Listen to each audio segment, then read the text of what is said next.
Selamat datang pada acara OJK Mengajar dengan tema Kebijakan Strategis OJK di Masa Pandemi untuk mempercepat pemulihan ekonomi nasional. Dalam masa COVID ini, ya, kita nggak pernah berpikir akan terjadi begini. Dan krisis yang terjadi ini adalah krisis yang di luar dugaan, tidak pernah kita prediksikan sebelumnya, ya, dan juga magnitudenya luar biasa. Ini adalah krisis terbesar. Kita tahu, ya, COVID ini menjadi, kita sebutnya sebagai game changers. Artinya game changers itu pada saat COVID datang, rusaklah ekonomi. Pada saat COVID selesai, selesailah ekonomi. Jadi kita tidak akan bisa menyelesaikan permasalahan ekonomi itu tanpa menyelesaikan COVID. Nah, ini ada 4 hal yang menjadi tantangan kita. Yang satu, digital. Kita harus mengoptimalkan hadirnya digital dalam kegiatan ekonomi kita. Ya, tanpa itu tidak akan bisa cepat pertumbuhan kita. Sehingga kita mendorong, memfasilitasi, ya, setiap penerapan digital di berbagai sektor. Nah, untuk itu OJK ini mempunyai master plan digitalisasi, ya, untuk sektor jasa keuangan. Ada itu.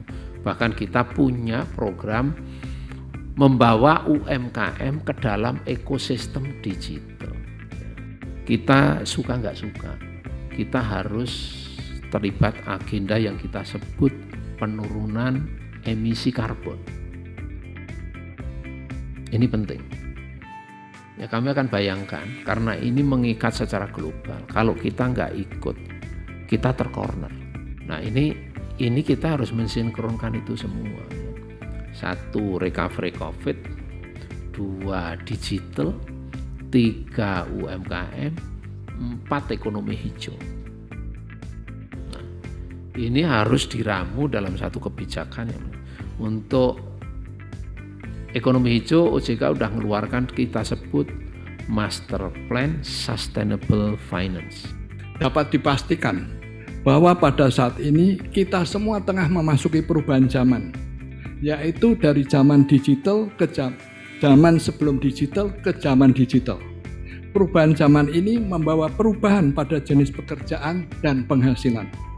Oleh karena itu, kuliah umum pada hari ini sangatlah tepat dan bermanfaat buat kita semua. Bagaimana pengaruh green finance atau keuangan berkelanjutan dalam pertumbuhan ekonomi nasional? Mengenai pengembangan green financing, ya. Ini kita sebenarnya sudah tahap kedua nih. Tahap pertama itu 2015-2020, ya. Ini sudah tahap kedua, 2015-2020 ini sudah kita syaratkan bahwa setiap lembaga keuangan, tapi waktu itu masih pilot, ada 7 bank, ya, harus membuat yang disebut Sustainable Finance Report, ya, untuk lebih transparan.